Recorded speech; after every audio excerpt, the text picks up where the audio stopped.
एक ठंडी रात, एक भूखा बच्चा और एक अजनबी बूढ़ा जो किसी सुनसान कब्रिस्तान में उसे उठा लाया। कौन था वो? सूफी, दीवाना या अल्लाह का कोई छुपा हुआ वली? क्यों उस बच्चे की किस्मत पूरी कौम की तकदीर बन गई? और आखिर में ऐसा क्या हुआ कि पूरा शहर सजदे में गिर पड़ा? ये कोई अफसाना नहीं, ये एक सच्ची मुलाकात की दास्तान है। अल्लाह के एक वली और गरीब बच्चे की मुलाकात, ऐसी मुलाकात जो जिंदगी बदल देती है। बहरे तसव्वुर में उतर जाइए। एक छोटा सा कस्बा है, नाम है नूराबाद। वक्त की गर्द में छुपा हुआ, पहाड़ों से घिरा, खामोशी में लिपटा हुआ एक इलाका, जहां तक रेल नहीं पहुंचती और जहां मोबाइल के टॉवर नहीं टिकते। यहां लोग वक्त की रफ्तार से नहीं चलते, यहां लोग दिल की रफ्तार से चलते हैं।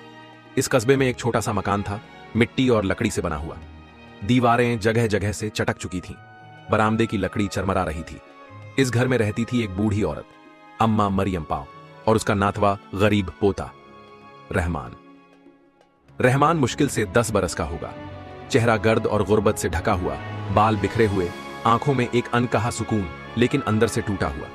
उसके चेहरे पर कोई शिकायत नहीं थी, मगर अंदर एक खामोश चीख बसी थी। माँ बाप बचपन में एक हादसे में चल बसे, अब सिर्फ अम्मा ही उसकी दुनिया थी। रहमान रोज सुबह उठता, अपने पुराने से झाड़ू से पड़ोस की दुकानों में सफाई करता। उसके हाथों में बर्तन मांजने का निशान था और पांवों में फटे हुए चप्पलें, जिनका तल्ला जमीन से ज्यादा उसकी तकदीर से जुदा नहीं था। इसी कस्बे के किनारे एक पुराना सा मस्जिद था, नाम था नूर ए हिदायत मस्जिद। इस मस्जिद के साथ एक छोटा सा कमरा जुड़ा था, जहां रहते थे एक बुजुर्ग रूहानी शख्स, मौलाना सैयद अली रहमतुल्लाह अलैह। लोग उन्हें वली साहब कहते थे। वो दिन भर मस्जिद में कुरान की तिलावत करते, नमाज पढ़ते और हर आने वाले को चाय पेश करते। उनकी आंखों में एक नूर था और आवाज में ऐसा सुकून जो रूह तक उतर जाए। कहते हैं उनकी दुआओं में असर था। किसी का बच्चा बीमार होता तो वली साहब के पास लाया जाता, और कभी कभी तो ऐसा भी होता कि उनके कहे से बारिश रुक जाती या शुरू हो जाती। मगर वली साहब की जिंदगी में तन्हाई थी, कोई औलाद नहीं थी, बीवी का इंतकाल बहुत पहले हो गया था। अब वो बस अल्लाह की याद में मग्न रहते थे। एक दिन की बात है, मौसम में ठंडक थी, आसमान पर हल्की सी बदली थी। वली साहब मस्जिद के आंगन में बैठे हुए थे। उनके सामने चाय का प्याला रखा था और सामने रखी थी एक किताब, कश्फ उल महजूब। तभी उनका ध्यान मस्जिद के बाहर पड़े गेट की ओर गया। वहां एक दुबला पतला बच्चा झांक रहा था, कपड़े मैले, हाथ में पुराना थैला, आंखों में एक स्याह चमक। वली साहब ने उसे पहली बार देखा। रहमान नजरें झुकाए चला गया, मगर वली साहब की नजरों ने देख लिया। वो चेहरा कुछ जाना पहचाना सा था। उन्होंने खुद से कहा, या अल्लाह, ये बच्चा, ये चेहरा, कुछ तो है इस नन्हे से चेहरे में। मेरे दिल में क्यों हलचल सी हो रही है। रात हुई, रहमान अपनी अम्मा के पास घर लौटा। अम्मा मरियम की हालत बहुत नाजुक थी। बुजुर्गी और बीमारी ने उनको बिस्तर से लगा दिया था। दवाई के लिए पैसे नहीं थे। रहमान हर रात उन्हें गर्म पानी पिलाता, पैर दबाता और आंखों से आंसू बहाता, मगर चुपचाप। उसने एक बार अम्मा से कहा, अम्मा, अगर अब्बू होते तो शायद आज आपकी दवा मिलती। अम्मा ने कमजोर आवाज में कहा, रहमान बेटा, अल्लाह को पुकारा कर, वो कभी बंधे को अकेला नहीं छोड़ता। उस रात रहमान ने पहली बार लंबी देर तक सजदे में सर रखा। या रब्बी, मेरी अम्मा को शिफा दे दे। उधर वली साहब सोए हुए थे। अचानक उन्हें एक ख्वाब आया। उन्होंने देखा कि वही बच्चा रहमान एक सुनसान मैदान में खड़ा है। उसके सिर पर रोशनी उतर रही है और एक नूरानी साया कह रहा है, इसे ढूंढो, इसके कदमों में कुछ राज है। वली साहब नींद से उठ बैठे। दिल की धड़कन तेज थी। उन्होंने वुजू किया और तहज्जुद की नमाज पढ़ी। फिर वो ख्वाब याद करते हुए बोले, या अल्लाह, ये ख्वाब क्या है? क्या इस बच्चे में कोई रहमत है? सुबह वली साहब ने मस्जिद के पास के बच्चों से पूछताछ की। सबने कहा कि वो बच्चा बाजार में एक दूध की दुकान पर झाड़ू लगाता है। वली साहब वहां पहुंचे, रहमान को देखा, बुलाया, बेटा, तुम्हारा नाम क्या है? रहमान घबरा गया, बोला, मैं रहमान, मगर मुझे काम करना है, माफ कीजिए। वली साहब मुस्कुराए, बेटा, काम भी कर लेना, मगर मस्जिद आ जाया करो, कुरान की तिलावत सुना करूंगा। रहमान नजरें झुकाकर चला गया। इसी तरह कुछ दिन गुजरे। एक रोज जब रहमान मस्जिद के बाहर से गुजरा तो तिलावत की आवाज सुनाई दी, अल्लाहु नूरुस समावाति वल अर्ज उसके कदम रुक गए, दिल की धड़कनें तेज हो गईं। अंदर चला गया, चुपचाप कोने में बैठ गया। वली साहब की नजर उस पर पड़ी। उन्होंने दिल ही दिल में कहा, या अल्लाह, ये बच्चा तेरी किताब से खींचा चला आया, इसमें कोई हिकमत है। नमाज के बाद वली साहब उसके पास आए, बोले, बेटा, क्या तुम्हें अल्लाह से मोहब्बत है? रहमान की आंखों में आंसू आ गए। उसने कहा, अगर वो मुझे देखता है तो मेरी अम्मा को ठीक कर दे। वली साहब ने उसके सर पर हाथ फेरा, बोले, वो देख रहा है और वो भेजता है किसी को, शायद मैं उसी का भेजा हुआ हूं। रहमान ने पहली बार किसी से दिल की बात कही थी। वली साहब ने पहली बार किसी को अपनी तन्हाई में शरीक किया था। मगर कहानी यही नहीं रुकती, क्योंकि अभी तो सिर्फ मुलाकात हुई है, राजा भी पर्दे में है। मस्जिद की दीवारें अभी तक उस नन्हे बच्चे की सिसकियों से भीगी हुई थीं। वली साहब की आंखों में एक ऐसी चमक आ चुकी थी जो किसी रूहानी इशारे की गवाही देती थी।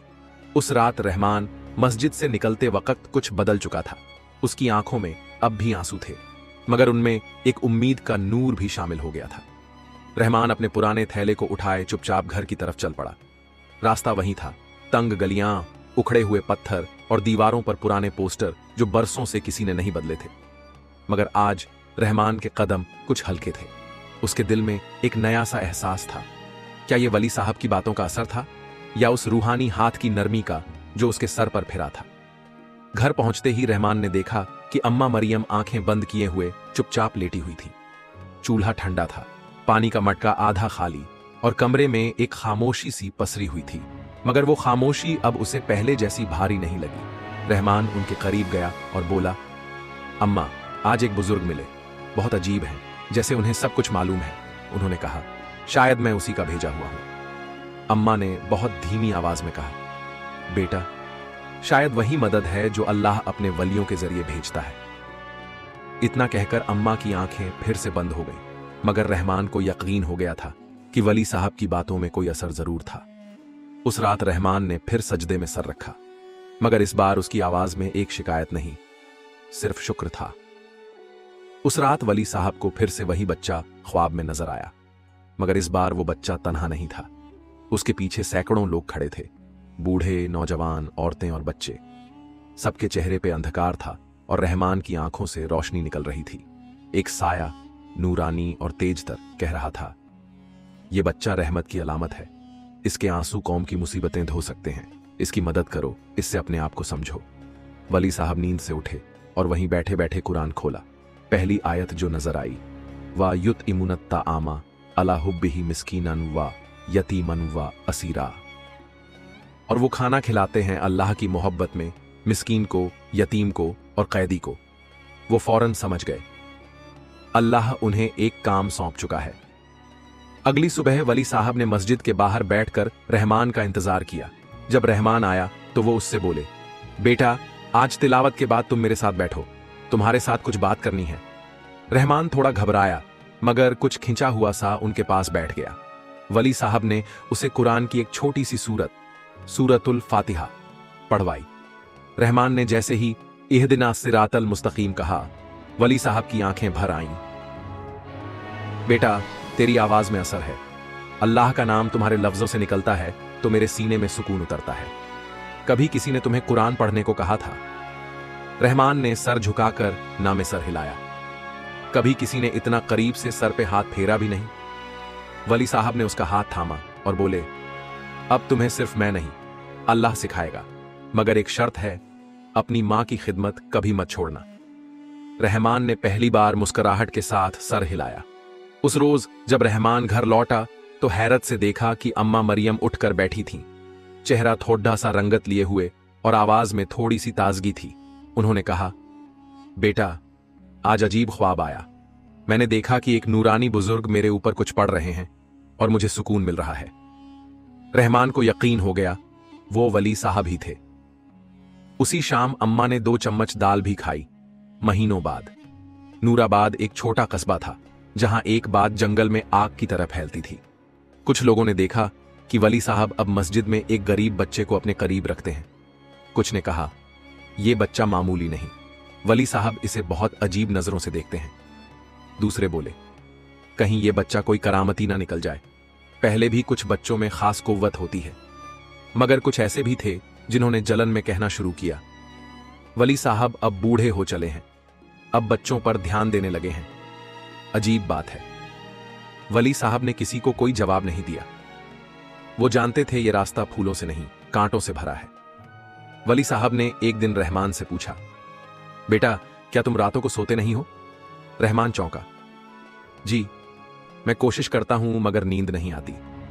वली साहब ने पूछा, कभी किसी से बातें करते हो? रहमान थोड़ा डर गया, नजरें झुका ली।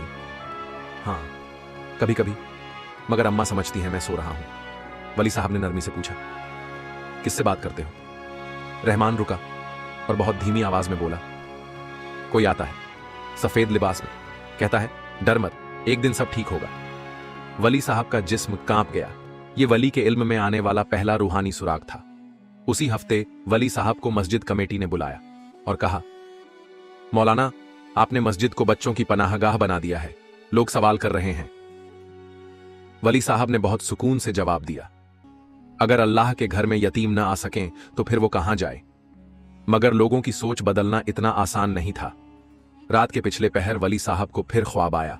इस बार रहमान एक जले हुए जंगल में था और उसके पीछे एक साया कह रहा था, इब्तिला करीब है मगर रहमत भी साथ है, इम्तिहान आने वाला है, तैयार रहना। रहमान अब सिर्फ एक गरीब बच्चा नहीं रहा, अब वो एक इम्तिहान बन चुका था, एक इशारा, एक पेचदार रास्ता। वली साहब को समझ आ गया था, अल्लाह ने उन्हें रहमान की रहनुमाई के लिए चुना है, मगर इसके साथ बहुत से पर्दे अभी भी उठने बाकी हैं। वली साहब की पेशानी पर तसल्ली तो थी, लेकिन आंखों में बेचैनी उतर आई थी। वो ख्वाब, वो जले हुए जंगल की तस्वीरें और वो साया जो इशारा कर रहा था कि इब्तिला करीब है, ये सब वली साहब के रूह में बैठ गया था। उन्होंने तस्बीह थामी, मगर हर दाना जैसे इशारा कर रहा हो कि यह लड़का सिर्फ एक यतीम नहीं, एक फितना भी हो सकता है अगर लोग उसे न समझ सकें। रहमान अब रोज वली साहब के साथ तिलावत करता, नमाज पढ़ता और मस्जिद में सफाई भी करता। मगर जैसे जैसे वो वली साहब के करीब आता गया, लोगों की दूरियां बढ़ने लगीं। नूराबाद की तंग गलियों में बातें बहुत जल्दी फैलती थीं। अब यह बात आम हो चुकी थी कि वली साहब एक यतीम को मस्जिद के अंदर रखे हुए हैं, और कुछ लोगों ने इससे हिफाजत की बात नहीं बल्कि शुभा निकालना शुरू कर दिया। कौन है ये बच्चा? कहां से आया है? सुना है रातों को बात करता है किसी नजर ना आने वाले से। बच्चा नहीं, कोई अजूबा है। और सबसे खतरनाक बात तब हुई जब बयान शहर के एक मौलवी, जिनका वली साहब से पुराना इख्तिलाफ था, उन्होंने मिंबर से ऐलान किया, दीन के नाम पर अगर कोई किसी बच्चे को अपनी करामत का जरिया बना रहा है तो यह खतरनाक है।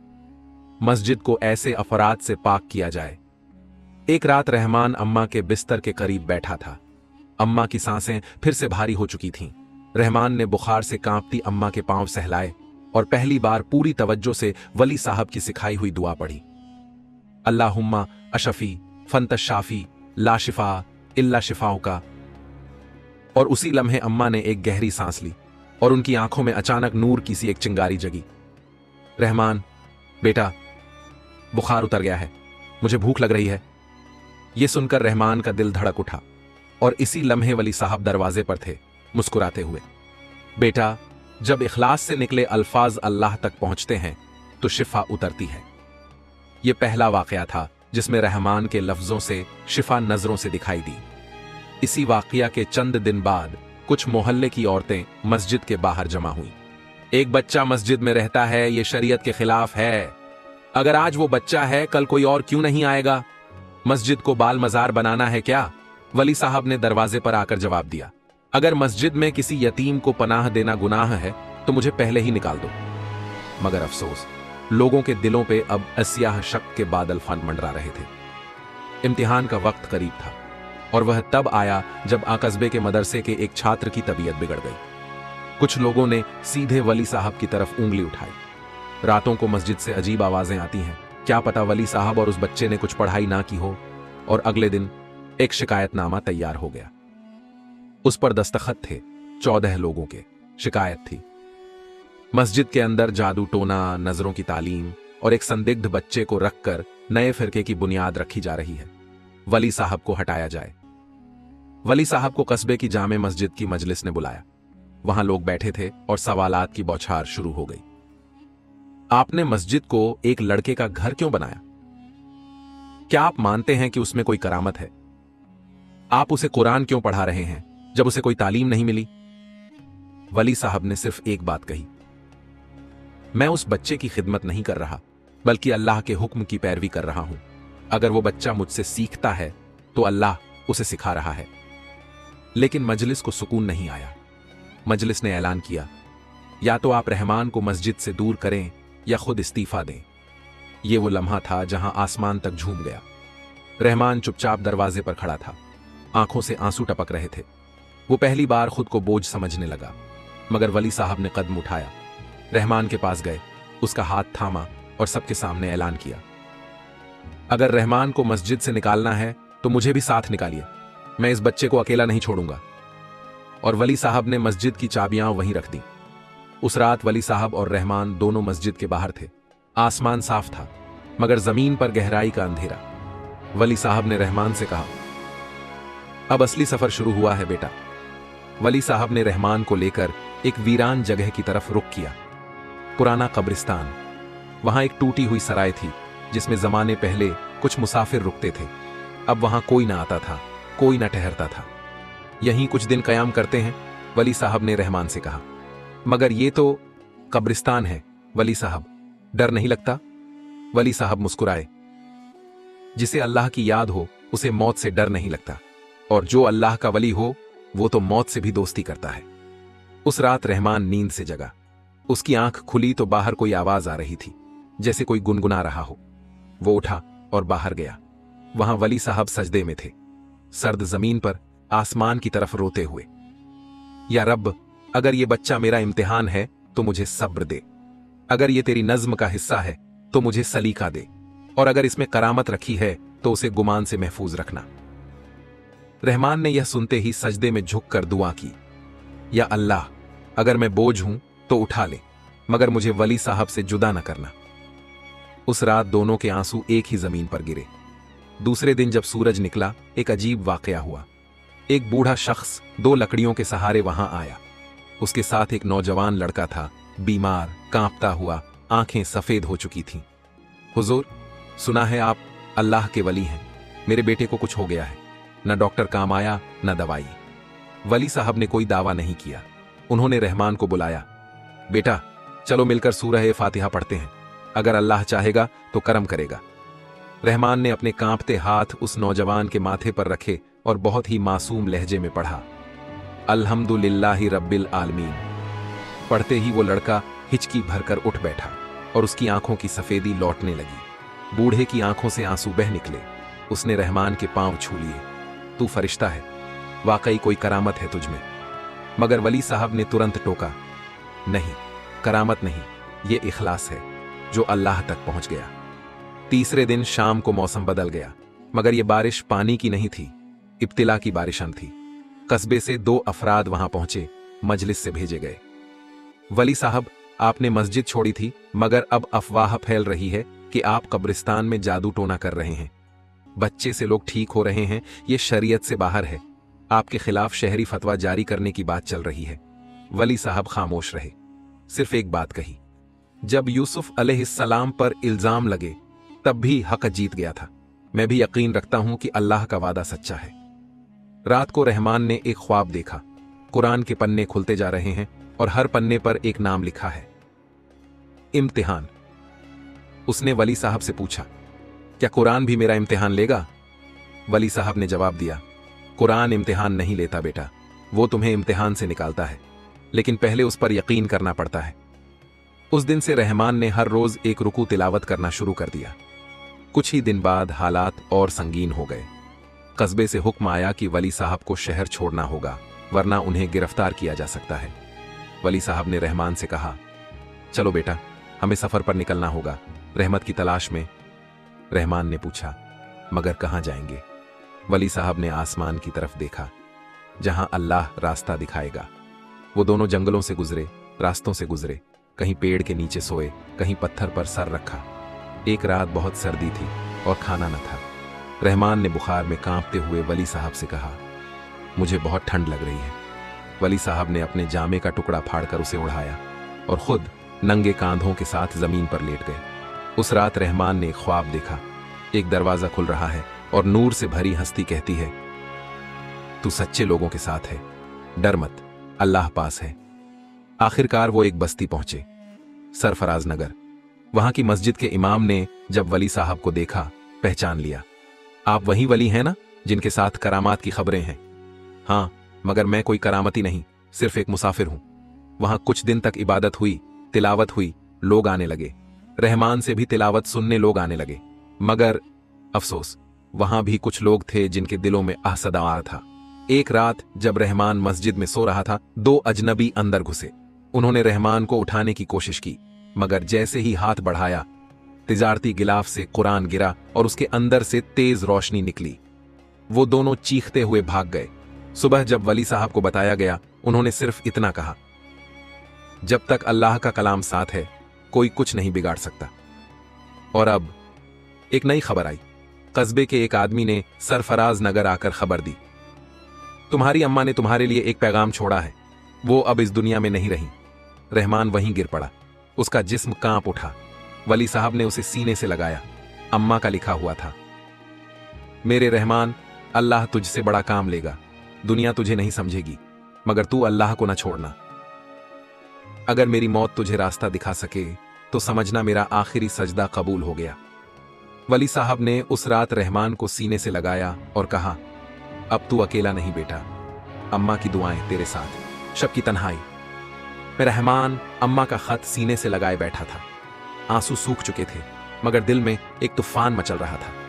वली साहब उसके पास चुपचाप बैठे थे, जैसे किसी ख्वाब की तह में उतर चुके हों। बेटा, वली साहब ने धीमे लहजे में कहा, अब वक्त आ गया है। रहमान ने आंखें उठाईं। किस चीज का वक्त? तेरे सफर का। अगली सुबह वली साहब ने एक छोटी सी संदूकची रहमान को दी। उसमें एक कुरान, एक तस्बीह और एक खत था। बेटा, मैंने तुझे सिर्फ एक शागिर्द की तरह नहीं पाला, तू मेरा साया है। जब मैं न रहूं तो ये चीजें तुझे रास्ता दिखाएंगी। रहमान ने कांपते हाथों से कुरान उठाया, उसे आंखों से लगाया और बेतहाशा रो पड़ा। मैं आपसे जुदा नहीं होना चाहता। वली साहब ने उसकी आंखों में देखा और मुस्कुराए।